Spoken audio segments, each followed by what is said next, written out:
আসসালামু আলাইকুম। আপনাদের সবাইকে হাফ মিনিট রেসিপির পক্ষ থেকে শুভেচ্ছা অভিনন্দন। আজ শুক্রবার ৬ ফেব্রুয়ারি ২০২৬। মিম এত সুন্দর করে ইলিশ মাছ ফ্রাই করেছে। আর ইলিশ ফ্রাই তো সবারই খুব পছন্দ। আর এই মাছটা হচ্ছে কীর্তনখোলা নদীর মাছ। আর এই মাছের স্বাদ গন্ধ আলাদা। আর মিমের হাতের রান্না এত সুন্দর। ও তো আসলে কখনো রান্না করে না। আমরা আসলে বেশ কিছুদিন বাহিরে ছিলাম, যার কারণে ও নিজে নিজে অনেক কিছু রান্না শিখেছে। ওর খাবার খেয়ে সবাই তো অবাক হয়ে গেছে। ও যেভাবে রান্না করতে পারবে তা তো আমরা কোনোদিন ভাবিও নাই, কল্পনারও বাইরে ছিল। যাই হোক, সে এত সুন্দর করে রান্না করে, আমি তার কাছে কিছুই না। ইলিশ মাছ রান্না করলো, আবার সাথে সিম আর আলু মাখা মাখা করলো।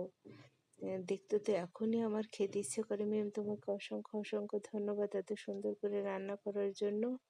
আর খেয়ে বলা যাবে যে কতটা সুন্দর হয়েছে। দেখেই তো আমার জিভে জল এসে গেল।